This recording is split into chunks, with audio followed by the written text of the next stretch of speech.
Hello guys, welcome to my YouTube channel centre of manual therapy.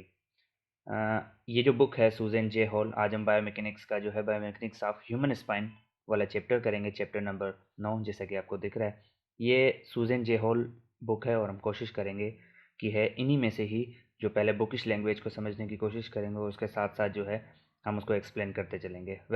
ये जो है 275 number page है और हर ये सूजन जे हॉल के हर चैप्टर में स्टार्टिंग में कुछ क्वेश्चंस गिवन होते हैं जिसके आंसर्स जो है वो नहीं दिए होते और वो कहते हैं कि इन चैप्टर के थ्रू आउट आपने इसी में से ही आंसर निकालना है। ये आपको नेट से भी जो है इनके आंसर्स नहीं मिलेंगे, आपने ये चैप्टर पढ़ के ही निकालने होते हैं। तो हमने जो है उसको कोशिश की है उन जो सवालात हैं उनको आंसर करने की। तो अब जैसे कि आपको दिख रहा है, जो इसका पहला क्वेश्चन है, explain how the anatomical structure affect the movement capabilities of spine. यहाँ पे 5 क्वेश्चन है, हम कोशिश करेंगे कि वन बाय वन सबको डिस्कस करें। तो क्वेश्चन नंबर 1 जो है, how the anatomical structures affect the movement capabilities of spine. सबसे पहले हम क्वेश्चन को समझने की कोशिश करेंगे कि जो एनाटॉमिकल स्ट्रक्चर्स हैं, हम स्पाइन की ही अभी बात करेंगे। तो एनाटॉमिकल स्ट्रक्चर्स कैसे स्पाइन की मूवमेंट को जो है वो अफेक्ट करते हैं, इधर जो है इंक्रीज करते हैं या डिक्रीज करते हैं, वो हम बाद में देखेंगे। लेकिन how the anatomical structures can affect the movement capabilities. सबसे पहले कि what are the anatomical structures. Anatomical structures मतलब वो स्ट्रक्चर जिनसे जो है पूरी स्पाइन बनी हुई है। बेसिकली स्पाइन का जो कह लें कि फंक्शनल एंड स्ट्रक्चरल यूनिट है वो मोशन सेगमेंट कहलाता है, जिसमें 2 वर्टिब्रल बॉडी और फैसेट जॉइन आते हैं, वो हम प्रीवियसली डिस्कस कर चुके हैं। तो जो मोशन सेगमेंट में क्या क्या चीज़ें आ जाती हैं या एक वर्टिब्रल बॉडी में जो है वो कौन कौन सी चीज़ें आती हैं, these are the anatomical structure mean bone in dead marks.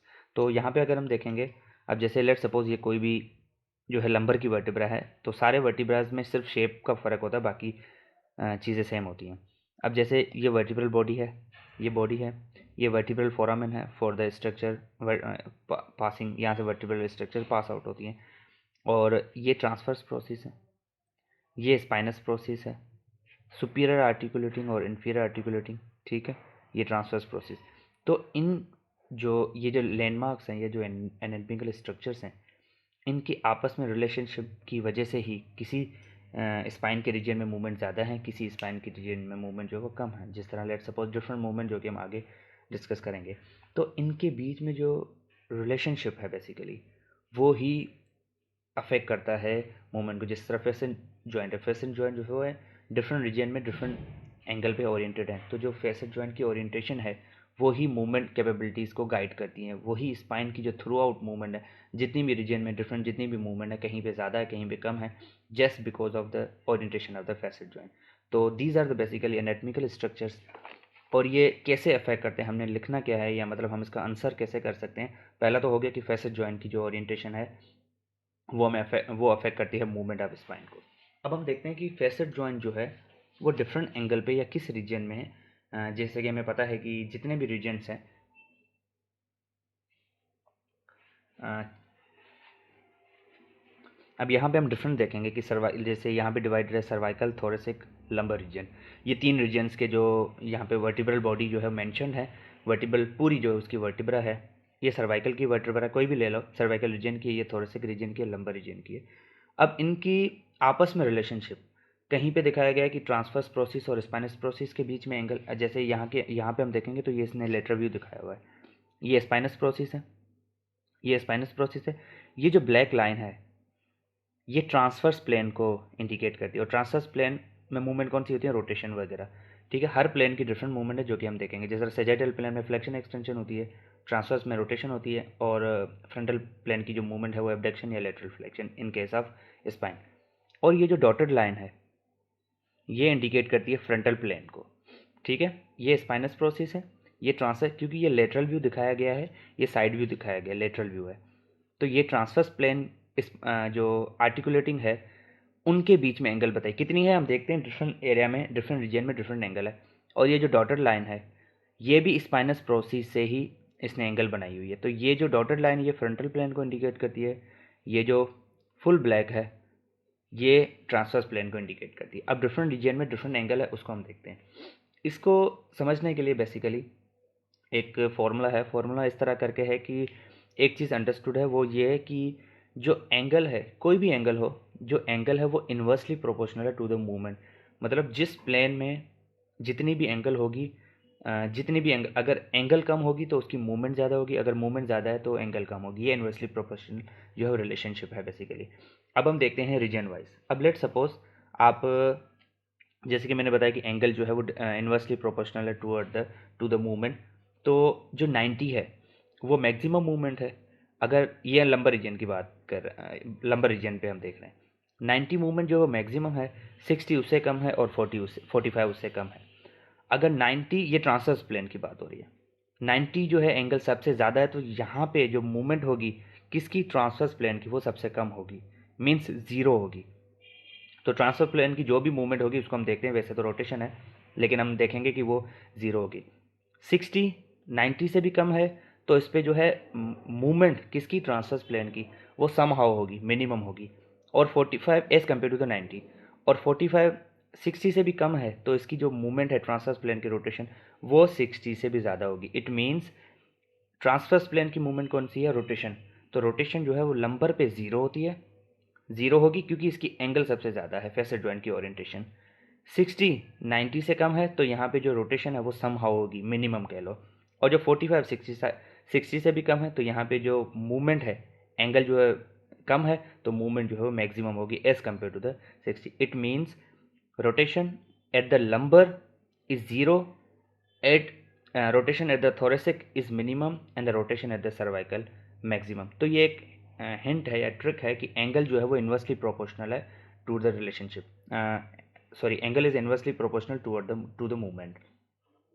ये एक अपोजिट इसका रिलेशनशिप बताता है। अब हम आ जाएं, ये ट्रांसवर्स प्लेन की बात हो रही है, तो यहाँ पे ये जो चीज़ इंडिकेट कर रही है कि सर्वाइकल रीजन में जो फेसेट जॉइंट की ओरिएंटेशन है या फेसेट जॉइंट जो ओरिएंटेड हैं with respect to, keep in mind, with respect to transverse plane, ये सारी रो ट्रांसवर्स प्लेन की है और ये फ्रंटल प्लेन की बात हो रही है। तो ट्रांसवर्स प्लेन पे जो फेसेट जॉइंट की ओरिएंटेशन है सर्वाइकल रीजन में, वो एट द एंगल ऑफ 45। अगर एंगल 45 की होगी तो इस पे जो ट्रांसवर्स प्लेन की मूवमेंट है, जो कि रोटेशन है, वो ज़्यादा होगी। अब आ जाओ ट्रांसवर्स प्लेन थोरेसिक स्पाइन में। थोरेसिक स्पाइन में जो फेसेट जॉइंट की ओरिएंटेशन है with respect to the transverse plane, वो 60 है। 60 जो है एंगल ज़्यादा है तो रोटेशन जो है वो कम होगी as compare to the cervical. अब अगेन आ जाओ लंबर में। लंबर में जो ओरिएंटेशन है वो 90 डिग्री है। अगर 90 डिग्री होगी तो यहाँ पे जो रोटेशन होगी सबसे कम होगी या इनफैक्ट ज़ीरो होगी। तो ये ज़ीरो, यहाँ पे 60 डिग्री है तो ये मिनिमम, ये 45 डिग्री है, ये 60 से कम है, एंगल कम है तो मूवमेंट इसकी ज़्यादा होगी, मैक्सिमम एज कम्पेयर टू। अगर हम रिलेशनशिप देखें, अब हम आ जाते हैं इस हिस्से में। ये वाला पार्ट जो है, ये डॉटेड लाइन इंडिकेट करती है फ्रंटल प्लेन को। अब let me clear one thing कि फ्रंटल प्लेन की जो मूवमेंट है वो एबडक्शन एडक्शन है in case of appendicular skeletal, लेकिन एक्सियल स्केलेटल मीन्स स्पाइन की अगर बात करो तो जो फ्रंटल प्लेन की मूवमेंट होगी in case of spine, that would be lateral flexion, side bending जिसको कहते हैं। वेल, अब सर्वाइकल स्पाइन में जो पैरेलल, ये अपना फ्रंटल प्लेन है, उसके साथ एंगल जो है वो ज़ीरो है। अगर एंगल जो है ज़ीरो होगी तो मूवमेंट उस पर ज़्यादा होगी as compare to the other region, वो हम देखते हैं। तो यहाँ पे लेटरल फ्रंटल प्लेन की जो मूवमेंट है, जो कि लेटरल फ्लेक्शन है, वो ज़्यादा होगी, मतलब यहाँ पे लेटरल फ्लेक्शन ज़्यादा होगी। थोरेसिक में वही एंगल 20 है। अब एंगल बढ़ती जा रही है, अब एंगल बढ़ती जाए तो मूवमेंट जो है वो कम होगी, तो यहाँ पे ये मैक्सिमम, अभी आ जाएगा मिनिमम। तो थोरेसिक स्पाइन में जो लेटरल फ्लेक्शन है कह सकते हैं मिनिमम होती है, सम हाउ होती है, बिल्कुल। अब हम आ जाते हैं लंबर पे। लंबर पे ये जो एंगल है फ्रंटल प्लेन की, यहाँ पे सारा डिस्क्रिप्शन गिवन है, हम पढ़ते हैं इसको भी। तो जो है 45 है और ये 45 इससे ज़्यादा है। अगर ये ज़्यादा है तो मूवमेंट जो है इसकी वो as compare to the 20 degree. अब ये एंगल इससे ज़्यादा है तो मूवमेंट इसकी कम होगी as compare to the thoracic region. तो यहाँ पे भी लेटरल फ्लेक्शन होगी, यहाँ पे ज़्यादा होगी। कीप इन माइंड कि यहाँ पे जो लेटरल फ्लेक्शन मूवमेंट है वो लंबोसेक्रल रीजन में ज़्यादा होती है, ना कि लंबर पे। लंबोसेक्रल रीजन, ये मैंने लिखा हुआ है लंबो LS, lumbosacral oriented in frontal plane. तो यहाँ पे जो LF is more, LF is more means lateral flexion is more. तो ये रिलेशनशिप बता। अब आप डिस्क्रिप्शन यहाँ से पढ़ सकते हो। The approximate orientation of the facet joint lower cervical spine जो फेसेट जॉइंट है 45 की डिग्री है with respect to the transverse plane, और पैरेलल है बिल्कुल with respect to the front. ये description is given figure number 94। तो ये रिलेशनशिप बना के ये जो फेसेट जॉइंट की ओरिएंटेशन है या एनाटॉमिकल स्ट्रक्चर्स का जो आपस में रिलेशनशिप है वो ही डिफाइन करता है या डिस्क्राइब करता है anatomic movement of the spine के ऊपर। और दूसरा उसकी placement with respect to the intervertebral disc. तो जितनी भी एनाटॉमिकल स्ट्रक्चर्स हैं, वर्टिब्रल बॉडी है, इनकी प्लेसमेंट भी जो है होती है। तो एनाटॉमिकल स्ट्रक्चर, शेप, और दूसरा एनाटॉमिकल स्ट्रक्चर में आप आ जाओ तो शेप मैन करता है, आर्टिकुलेशन मैटर करता है। आर्टिकुलेशन इस सेंस में कि जिस तरह की डिफरेंट जॉइंट है। अब जो शेप है, मिसाल के तौर पे वर्टिब्रल बॉडी जो लंबर की अगर बात करो तो they are the more thicker and larger as compare to the thoracic and cervical placed above it just because of weight bearing. और तो दूसरा फैक्टर क्या हो गया, आर्टिकुलेशन, या दूसरा फैक्टर हो गया position of the vertebral body, एक दूसरे से ज़्यादा। तीसरा spinal deviation, how the anatomical structure affect में जो तीसरी पॉइंट आएगी वो आ जाएगी स्पाइनल डेविएशंस। अब हम आ जाते हैं नंबर। सबसे पहले ओरिएंटेशन ऑफ फेसेट जॉइंट हमने देख ली। ओरिएंटेशन ऑफ फेसेट जॉइंट कैसे अफेक्ट करती है वो हमने इसको डिफाइन कर लिया कि किस एंगल में। दूसरा आर्टिकुलेशन। आर्टिकुलेशन मतलब जॉइंट के बीच में। अब हमें पता है कि स्पाइन में जो जॉइंट्स हैं, मोशन सेगमेंट है, एक वर्टिब्रा दूसरे वर्टिब्रा के साथ किस तरह फेसेट जॉइंट के right and left facet joint की ओरिएंटेशन है वो तो हमने ऊपर पढ़ ली। आर्टिकुलेशन मतलब जॉइंट के बीच में आर्टिकुलेशन, वो अगर ऊपर नीचे है, लेट सपोज कॉन्वेक्स कॉन्केव नहीं है, दोनों कॉन्वेक्स हैं, तो मूवमेंट वुड बी डिफरेंट। यही रीज़न है कि डिफरेंट रीजन में मूवमेंट, कोई मूवमेंट मैक्सिमम है, कोई मिनिमम है।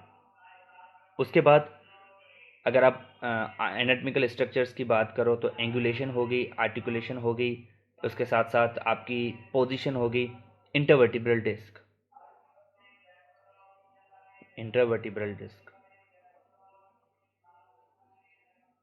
कीप इन माइंड ये सिर्फ वन वर्ड डिस्क्रिप्शन है, लेकिन आपने इसको साथ साथ डिस्क्राइब भी करते जाना है। अब इंटरवर्टिब्रल डिस्क इस सेंस में, लेट सपोज इंटरवर्टिब्रल डिस्क भी एक एनाटॉमिकल स्ट्रक्चर है। अगर वो किसी रीजन में ज़्यादा थिक है और कहीं पे थिन है, कहीं पे फ्लेक्सिबल है तो आपको ज़्यादा मूवमेंट देगी, कहीं पे थिक है, हार्ड है, तो डेफिनेटली आपकी मूवमेंट जो है वो रिस्ट्रिक्शन होगी, या कहीं पे ज़्यादा जो है वो स्प्रेडअप है, फैली हुई है, तो डेफिनेटली मूवमेंट उसकी डिफरेंट होगी। तो these are the anatomical structure that can affect the movement capabilities of spine. Lastly, spinal deviations. Spinal deviations भी हम एनाटॉमिकल स्ट्रक्चर्स में ला सकते हैं, लेकिन ये एबनॉर्मल में आती हैं। स्पाइनल डेविएशंस जैसे लोडोसिस, काइफोसिस या स्कोलोसिस, जो कि हम आगे चल के डिस्कस करेंगे। तो these are the anatomical structures that can affect the movement capabilities of spine. Thank you.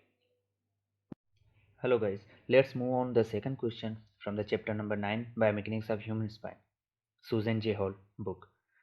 Second question कहता है कि identify the factors that influence the relative mobility and stability of different regions of the spine.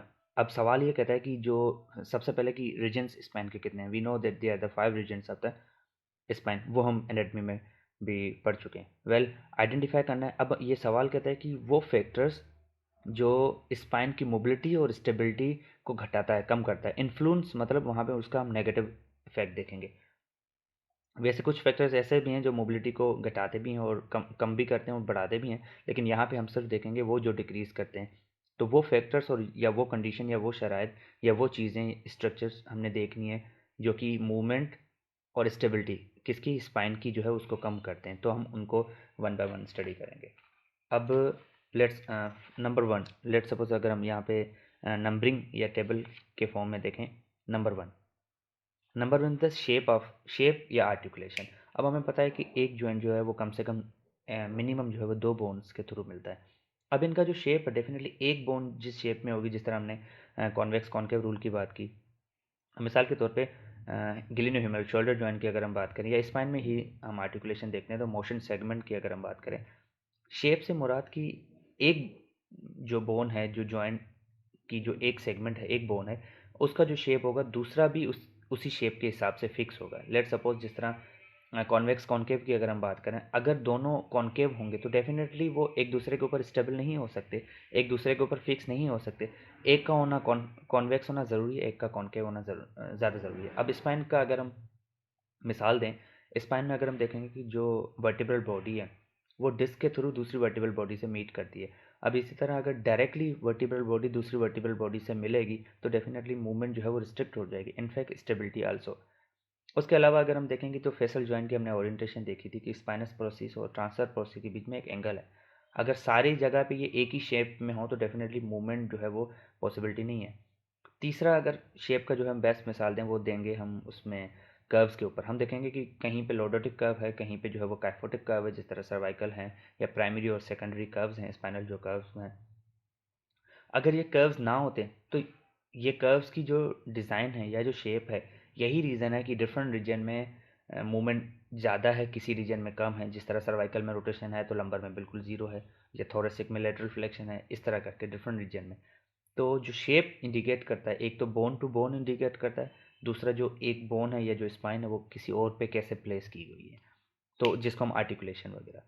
Muscle bulk, अब muscle bulk जो है वो positive भी है, negative भी है। नेगेटिव इस सेंस में है कि जिस तरह बॉडी बिल्डर्स होते हैं ना, अगर उनका जैसे वो बॉडी बिल्डर्स अपना मसल बल्क जो है वो इंक्रीज़ कर देते हैं, नंबर टू मसल बल्क है, तो जैसे ही वो अपना मसल बल्क बढ़ा देते हैं तो वहाँ पे उसकी रेंज भी थोड़ी बहुत रिस्ट्रिक्ट हो जाती है, क्योंकि उनके मसल्स जो हैं वो डेफिनेटली हाई टोन में चले जाते हैं और वो बिल्कुल क्या कह लें कि बल्क में भी बढ़ जाते हैं, तो रेंज को जो है वो रिस्ट्रिक्ट कर लेते हैं। तो मसल बल्क कैन आल्सो लिमिटाइज या कैन डिक्रीज द रेंज। अब उसके बाद fatty tissue. Fatty tissue number three, generally fatty tissue से मुराद कोई भी फैट डिपोजिशन। लेट्स सपोज किसी जॉइंट में अगर किसी चीज़ की डिपोजिशन हो जाती है, जिस तरह अमूमन नी जॉइंट में जो है वो फैटी पैड्स वगैरह बन जाते हैं, या कोई भी और जो है वो ओबिसिटी वगैरह में या एडिपोज टिश्यू में, तो वो भी रेंज को लिमिट, क्योंकि हमें पता है कि एक जॉइंट जो है वो जो दो बोन्स के दरमियान में कनेक्शन है उसके बीच में स्पेस है, हर जगह पे स्पेस है। अगर इस स्पेस में जो कोई फैटी टिश्यू या कोई फ्लूइड वगैरह आ जाता है तो डेफिनेटली जो मूवमेंट है वो उसकी लिमिट हो जाती है, मतलब नॉर्मल से कम हो जाती है। Number four, contact area. Contact area से मुराद कि जब एक बोन दूसरे बोन के साथ मीट करती है, ज्वाइन करती है in order to form a proper joint, तो वो कॉन्टैक्ट सरफेस दोनों के बीच में कितना है, मतलब दोनों के बीच में गैप का होना या डेफिनेटली लाजिम है। अगर गैप होगा तो ही जो है कंप्लीट रेंज मूवमेंट होगी, गैप नहीं हो तो मूवमेंट हो कम होगी, फुल नहीं रहे अचीव होगी लेकिन कम ज़रूर होगी। तो वो कॉन्टैक्ट एरिया दोनों के बीच में भी डिसाइड करता है कि रेंज जो है वो कितनी, किस जॉइंट पे प्रॉपर है, किस जॉइंट पे प्रॉपर नहीं होनी। अगर दोनों के बीच में बिल्कुल जिस तरह फ्लूइड डला हुआ है, लेट सपोज हर जॉइंट के बीच में साइनोवियल मेम्ब्रेन, और साइनोवियल मेम्ब्रेन जो साइनोवियल फ्लूइड देती है, साइनोवियल फ्लूइड जो है वो लुब्रिकेशन का काम करता है। लुब्रिकेशन होगी तो मूवमेंट जो है वो प्रॉपर रेंज होगी विदाउट फ्रिक्शन, तो ये लुब्रिकेशन का काम है।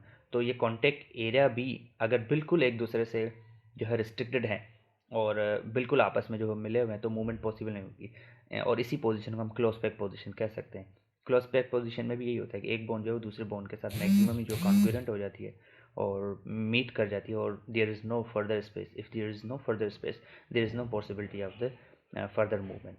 जिसका बेस्ट मिसाल है कि जब हम एल्बो की एक्सटेंशन करते हैं तो जो ओलिकरनॉन है या जो उनकी जो लिमिटेशन आखिर में हमें हार्ड एंड फील होती है, तो वो पोजीशन जो कॉन्टैक्ट एरिया है दोनों के बीच में फर्दर पॉसिबिलिटी हमें बताता है कि further there is no possibility for the movement, और वो ही लिमिटेड है और वही एक्सेसिव मूवमेंट को लिमिट करता है। तो this is the contact area. Number five is the activity या द डोमिनेंट साइड। हम अमूमन देखते हैं कि जितने भी आम इंसान, नॉट ओनली एथलीट्स, आम इंसान की बात करें तो यहाँ पे राइट और लेफ्ट डोमिनेंसी होती है। तो डेफिनेटली जो मसल जितना वर्क करेगा वो उसका ज़्यादा स्ट्रॉन्ग होगा, और जो जिस तरह लेट सपोज कोई राइटी है तो उसका लेफ्ट जो है वो एज़ कम्पेयर टू राइट जो है वो थोड़ा सा वीक हो गया, उसकी मूवमेंट जो है वो थोड़ी बहुत कम हो सकती है। या स्पेशली जो एथलीट्स की अगर तरफ आता है तो उनके जो डोमिनेंट होता है राइट या लेफ्ट, तो वो उसकी प्रैक्टिस ज़्यादा करता है, तो उस तरफ के मसल्स और उस तरफ के जो जॉइंट्स हैं definitely they are the more flexible, having the more movement as compare to the non dominant side. तो ये एक्टिविटी के ऊपर भी डिपेंड करता है। टाइट लिगामेंट, जितने भी जो है वो, अगर हम अदर रिस्क फैक्टर्स की तरफ आ जाएं, डायबिटीज़ वगैरह, तो या किसी के लिगामेंट्स वगैरह टाइट है, किसी का सिटिंग ज़्यादा है, किसी का पोस्चरल इशू है, किसी का खड़ा होना ज़्यादा है, तो कोई कोई एक्टिविटी या किसी किसी की इमोबिलिटी ज़्यादा है, तो उसके अगर लिगामेंट्स टाइट, हमें पता है कि लिगामेंट्स जो है वो मोबिलिटी भी देते हैं और स्टेबिलिटी और मोबिलिटी में भी बड़ा हेल्प करते हैं। मेन रोल इनका स्टेबिलिटी के तरफ है। तो डेफिनेटली अगर लिगामेंट्स जो वो टाइट हो जाएंगे, शॉर्टन हो जाएंगे, तो बाकी जो मोबिलिटी है और जो इसकी स्टेबिलिटी है, जिस एरिया का ये लिगामेंट है, वो डेफिनेटली जो है वो अफेक्ट हो जाएगा। एनी पैथोलॉजी से मुराद let suppose definitely directly fracture नहीं, लेकिन अदर पैथोलॉजी से अलावा की बात करें तो जिस तरह डायबिटीज़ मेलाइटिस है या बाकी स्ट्रक्चर्स जिस हैं, कोई अगर कंडीशन है, कोई पैथोलॉजी है, जिस तरह ऑस्टियोपोरोसिस है, आर्थराइटिस है, तो they also can limit the movement.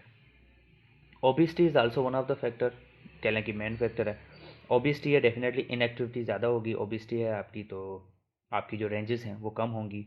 ज़्यादा ओबीस है, ज़्यादा जो है वो वहाँ पे फैटी या एडिपोज टिश्यू है, तो डेफिनेटली उस जॉइंट के ऊपर ज़्यादा मास है, उस जॉइंट के ऊपर रेंज जो है वो रिस्ट्रिक्ट हो जाएगी। और अब हम उसके आगे इनएक्टिविटी डेफिनेटली जिस तरह मैंने बताया कि किसी का ज़्यादा बैठक का काम है, डेफिनेटली उसकी मूवमेंट जो वो रिस्ट्रिक्ट हो जाएंगी, रेंज जो है वो कम हो जाएगी। जिस तरह आईटी कंप्यूटर्स वाले हैं तो वो गर्दन को ज़्यादा झुका के रखते हैं और एक पोस्चर में उन्होंने 8-8 घंटे, कॉल सेंटर वाले ये different depend upon the home work station या डिपेंड अपॉन द प्रोफेशन। तो inactivity is also one of the factor to limit the movement.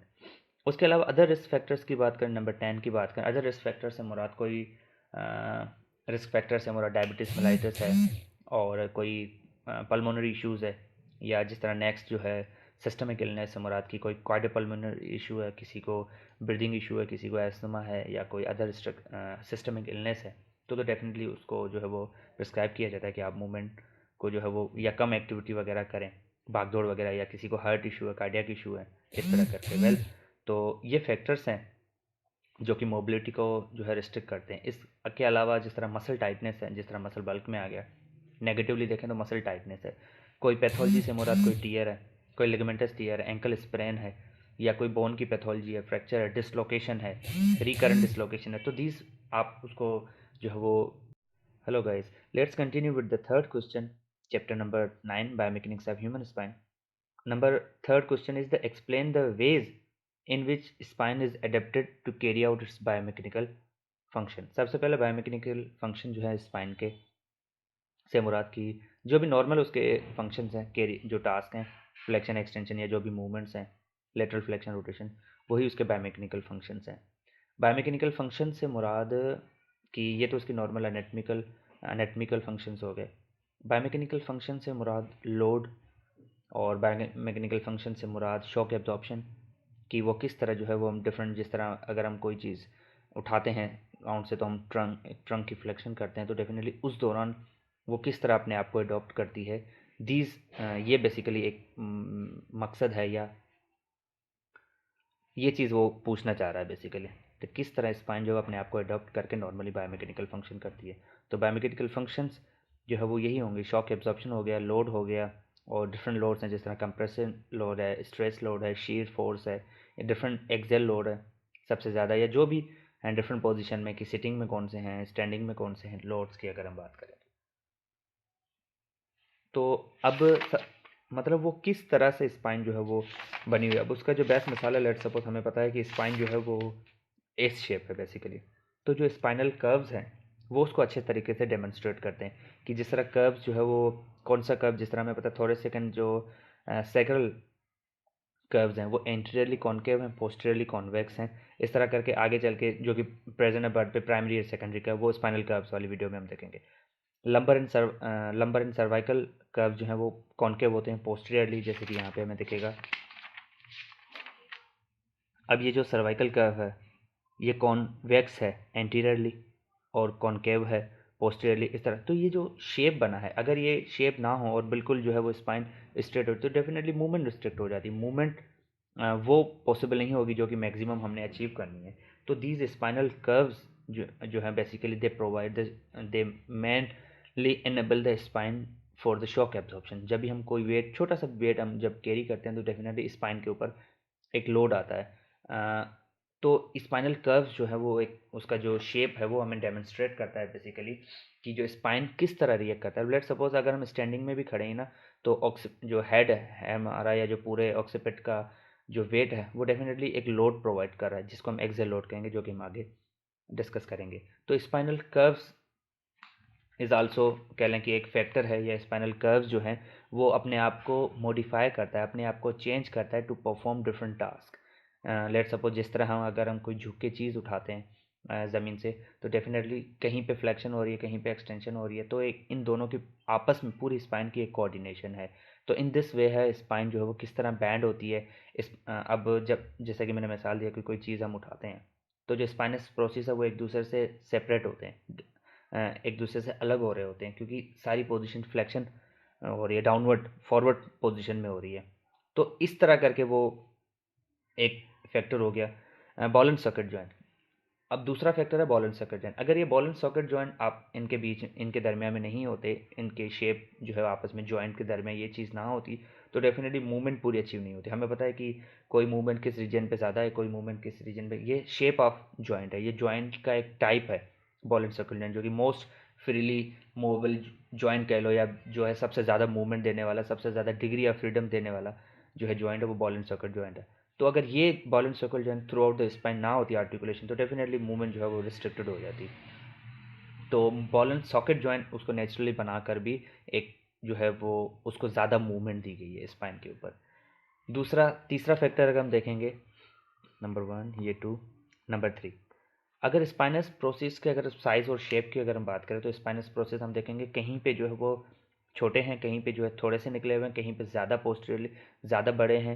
जिस तरह अगर हम लंबर की बात करें, तो लंबर के जो ज़्यादा है, तो उनका भी रीज़न है। अगर वो बिल्कुल एंगल पे ना होते और बिल्कुल स्ट्रेट होते, तो डेफिनेटली वो मूवमेंट को रिस्ट्रिक्ट करते।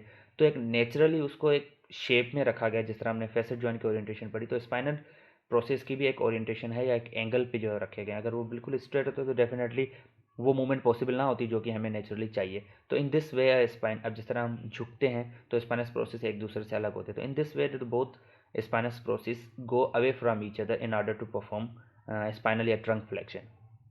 जब हम एक्सटेंशन करते हैं तो स्पाइनस प्रोसेस एक दूसरे के करीब आते हैं। अगर ये बिल्कुल स्ट्रेट होते हैं तो डेफिनेटली ये मूवमेंट को जो है वो रिस्ट्रिक्ट करते हैं, लेकिन ये एक एंगल पे हैं, कॉन्वेक्स कॉन्केव टाइप हैं या एक शेप में हैं, तो इसीलिए ये मूवमेंट जो है वो अलो करते हैं, कहीं पे ज़्यादा अलो करते हैं और कहीं पे कम अलो करते हैं। Number 4, bodies. अब हमें पता है कि जो थ्रू आउट सर्वाइकल से अगर हम आए सुपीरियर टू इन्फीरियर, जो बॉडी की साइज़, शेप और जो थिकनेस है वो फिक्स नहीं है। ऊपर से जैसे ही हम नीचे चलते जाएंगे तो जो बॉडी का साइज़ है वो बढ़ता जाएगा टिल द लंबर।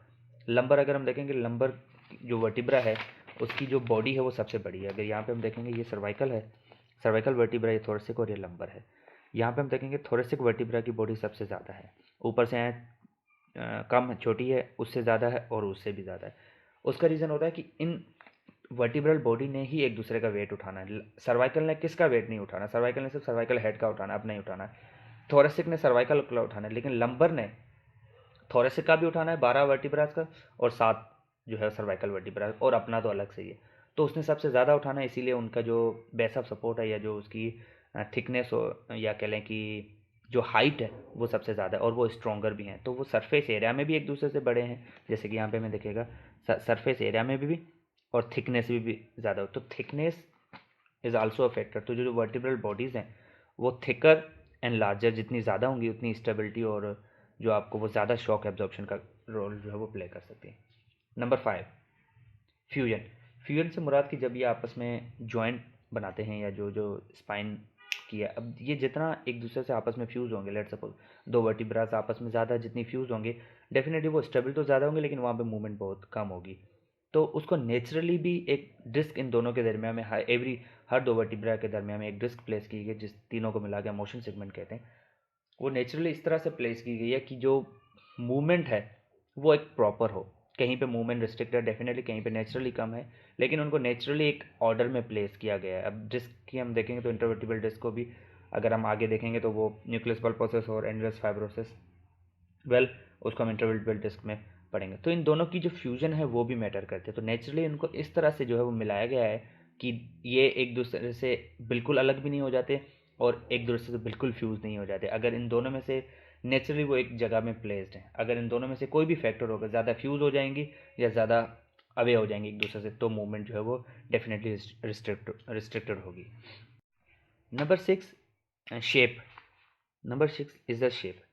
शेप और नंबर 7 है द स्ट्रक्चरल डिफरेंस। दोनों हम एक साथ करते हैं। शेप से मुराद कि जैसे कि हम ऑलरेडी डिस्कस कर चुके हैं कि जो स्पाइन है वो नेचुरली एस शेप है। एस शेप, अगर ये शेप इनका ना होता तो डेफिनेटली मूवमेंट और स्टेबिलिटी दोनों जो है वो अफेक्टेड हो जाती।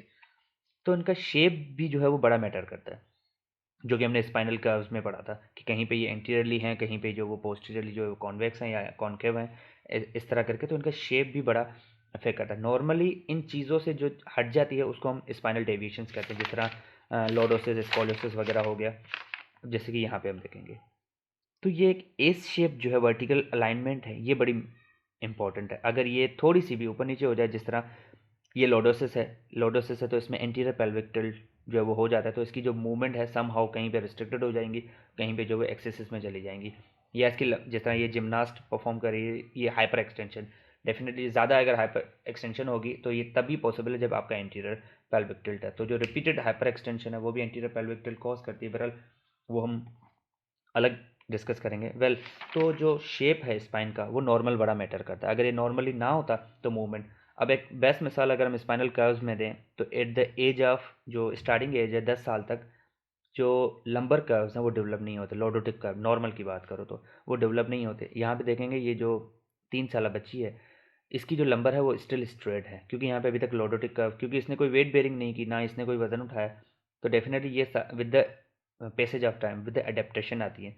तो अगर इन कर्व्स की बात करें तो यहाँ पे ये फ्लैट है, ये लंबर स्पाइन जो है वो फ्लैट है, यहाँ पे कर्व डेवलप नहीं हो। लेकिन with the passage of time जैसे ही कोई एक्टिविटीज़ परफॉर्म होंगी और जैसे ही ये वेट बेयरिंग या लोड में आएंगी तो डेफिनेटली जो बच्चे हैं उनमें ये कर्व डेवलप हो जाता है। और at the age of 17 through norm जो रेंज लिखी हुई है, with the passage of time वो चीज़ें कर्व्स आ जाते हैं। बहरहाल तो शेप जो है वो बड़ा मैटर करता है कि अगर प्रॉपर शेप नहीं है स्पाइन का तो डेफिनेटली मूवमेंट। अब जिस तरह बेस्ट मिसाल दूँ, और कोई भी एज हो लेकिन अगर उसमें लंबर जो है स्ट्रेट है तो डेफिनेटली उसको लो बैक पेन के चांसेस, या क्योंकि वो नॉर्मल से हट गया है, नॉर्मली उसका लॉर्डोटिक कर्व डेवलप होना लाजिम है, इस तरह करके। Number 7, structural difference in the ribs. अब हमें भी पता है कि रिब्स जो है थोरेसिक रीजन की अगर बात करें तो why the some movements are restricted the thoracic, तो उसका एक one of the region is thoracic cage also. तो रिब्स उसके साथ आर्टिकुलेशन है, अगर रिब्स की आर्टिकुलेशन जो वो ज़्यादा होंगी, रिब्स जो वो स्ट्रॉन्गर होंगी तो डेफिनेटली मूवमेंट थोरेसिक की वो ले लेती हैं। तो ये भी बड़ा मैटर करता है। अगर इनके बीच में आर्टिकुलेशन ना होती तो डेफिनेटली थोरेसिक केज जो है वो जो इंपॉर्टेंट ऑर्गन्स को प्रोटेक्शन देता है वो नहीं दे पाएगा, मूवमेंट जो है वो मजीद रिस्ट्रिक्ट रहेगी। तो कहने से मुराद स्ट्रक्चरल डिफरेंस से मुराद की जो स्पाइनल वर्टिब्रल बॉडी है वो समहाउ आर्टिकुलेशन देती है रिब्स को भी। तो स्ट्रक्चरल डिफरेंस भी कोई ना होना चाहिए, जितना है normally. Now move on question number 4 और chapter number 9, biomechanics of human spine. Number 4 question is explain the relationship between the muscle location, nature and effectiveness of muscle action in the trunk। सबसे पहले ये जो question है definitely हम spine को पढ़ रहे हैं, तो ये ट्रंक के मसल और स्पाइन के मसल्स की बात हो रही है।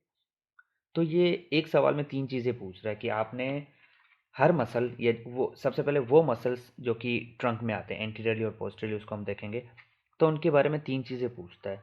उसकी मसल लोकेशन, मतलब वो कहाँ पे जो हो प्लेस्ड है, मीन्स इन शॉर्ट उसकी ओरिजिन, नेचर और उसकी इफेक्टिवनेस। मसल लोकेशन से मुराद है उसकी ओरिजिन, कि वो कहाँ पे प्लेस है, एंटीरियरली है, कहाँ से निकलता है, किन बोनी लैंडमार्क्स पे वो अटैच है। नेचर से मुराद कि वो एगोनिस्ट है, एंटागोनिस्टिक है, सिनर्जिस्ट है, ये जो 4 स्टेबलाइज़र है, ये जो 4 इसके मसल ऑफ एक्शन है, टाइप ऑफ मसल एक्शन है उसका वाले से। और इफेक्टिवनेस से मुराद कि उसका फंक्शन क्या है। अगर वो एगोनिस्ट है, मिसाल के तौर पे अगर हम रेक्टस एब्डोमिनस, जैसे कि हम आगे देखेंगे, रेक्टस एब्डोमिनस है, तो अगर वो यूनिलेटरली कॉन्ट्रैक्ट होते हैं तो ट्रंक की जो वो साइड फ्लेक्शन कराते हैं। अगर बायोलेटरली कॉन्ट्रैक्ट होंगे तो ट्रंक की जो है फॉरवर्ड फ्लेक्शन कराते हैं, इस तरह करके। तो अब क्वेश्चन को जो है वो हम पहले समझ लेते हैं, उसके बाद इसके लिए बेस्ट यहाँ पे एक चार्ट बना हुआ है, ये इसको अच्छा डेमोन्स्ट्रेट करता है। इस चार्ट में अगर हम देखेंगे तो सबसे पहले मसल का नाम है, मसल की प्रोक्सिमल अटैचमेंट है, मतलब उसकी ओरिजिन और डिस्टल अटैचमेंट मतलब उसकी इंसर्शन। तो ये हो गया मसल लोकेशन, हमारा पहला सेगमेंट। उसके बाद उसका प्राइमरी एक्शन लिखा हुआ है। प्राइमरी एक्शन लिखा हुआ है तो अगर ये मिसाल कोई भी चीज़ हो तो ये एगोनिस्ट है, एंटागोनिस्ट है, तो आप सेकंड हेडिंग डालोगे नेचर, एगोनिस्ट है और फंक्शन। अब इस पर हम देखते हैं, मिसाल के तौर पे जैसे कि ये राइट है और ये लेफ्ट है, ठीक है। अब ये जो रेक्टस एब्डोमिनस है, जब ये यूनिलेटरली कॉन्ट्रैक्ट होंगे, एक तरफ जब ये कॉन्ट्रैक्ट करेंगे तो जो ट्रंक की है वो साइड फ्लेक्शन होगी, राइट की राइट साइड और लेफ्ट की लेफ्ट साइड। लेकिन जब वो एक तरफ से, means they when they contact unilaterally, एक तरफ से, जब ये दोनों एक साथ कॉन्ट्रैक्ट होंगे तो डेफिनेटली ये फॉरवर्ड फ्लेक्शन में आएंगे। फॉरवर्ड फ्लेक्शन, ट्रंक की फॉरवर्ड फ्लेक्शन, जिस तरह हम आगे की तरफ जो है झुकते हैं। तो कहने से मुराद कि अब ये जो रेक्टस एब्डोमिनस है, इसकी जो लोकेशन है वो यहाँ पे, ये जहाँ पे जैसे प्लेस है, स्पाइनस प्रोसेस है, यहाँ पे सारी जितने भी वर्टिब्री हैं, अपना लंबर एरिया है, थोरेसिक, जिन जिन एरियाज़ को ये कवर अप करता है, जैसे कि इस चार्ट में आपको ये चीज़ें मिल जाएंगी, तो वो होगी उसकी मस्कुलर लोकेशन। नेचर इसकी क्या है, ये एगोनिस्ट है। प्राइमरी क्या है, ये प्राइम मूवर है, ये प्राइमरी फ्लैक्शन कराता है, तो ये उसकी नेचर है। और जब ये यूनिलेटरली कॉन्ट्रैक्ट होता है तो ये मूवमेंट, और ये मूवमेंट कौन सी कराता है, जब ये यूनिलेटरली कॉन्ट्रैक्ट होगा तो ये साइड फ्लेक्शन कराएगा, और जब ये बायलेटरली कॉन्ट्रैक्ट होंगे दोनों राइट एंड लेफ्ट के, तो ये फॉरवर्ड फ्लेक्शन कराएंगे। तो ये उसकी इफेक्टिवनेस है, या उसकी कह लें कि ये मसल एक्शन है। तो ये सवाल बेसिकली इसको समझाने का मकसद ये था कि ये तीन चीज़ें पूछता है। एक तो मसल लोकेशन मीन्स उसकी ओरिजिन और इनिशिएशन, जैसे कि यहाँ ये चार्ट इसका बेस्ट एग्जांपल है। और उसकी नेचर वो एगोनिस्ट है, एंटागोनिस्टिक है, या और फाइनली उसका जो प्राइमरी एक्शन, जो उसका एक्शन है वो परफॉर्म क्या करता है डेफिनेटली।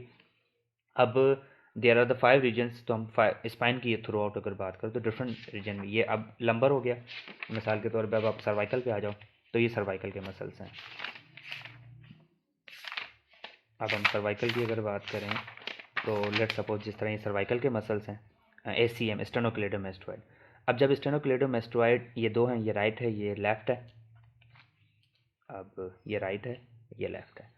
अब जब राइट स्टेनोक्लेडोमास्टोइड, अब इसकी लोकेशन अगर हम देखी जाए तो ये इसके दो वैसे पार्ट है, एक स्टर्नम है तब, और दूसरा क्लेविकल, तभी इसका नाम स्टर्नो क्लेविकल क्लेडोमास्टोइड है। मास्टोइड प्रोसेस से निकलता है, तो ये इसकी मसल लोकेशन एक का मैं अगर मिसाल लूँ तो मसल लोकेशन जो है इसकी अगर हम देखेंगे तो हम लिखेंगे कि जो इसकी ओरिजिन है या प्रोक्सिमल अटैचमेंट है वो मास्टोइड प्रोसेस है। उसके बाद इसके दो हेड हैं, स्टर्नल एंड क्लेविकुलर। स्टर्नल नाम ही बता रहा है स्टर्नम के ऊपर, और क्लेविकुलर जो है वो क्लेविकल के ऊपर। स्टेनोक्लेडोमास्टोइड ये होगी उसकी muscle location.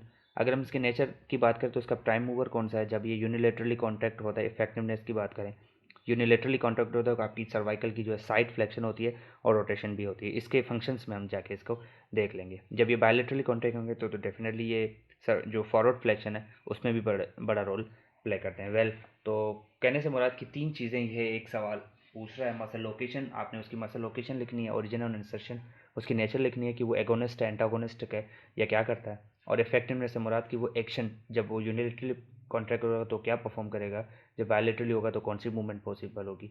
So this is all about the 3 segments that are asked in a single question.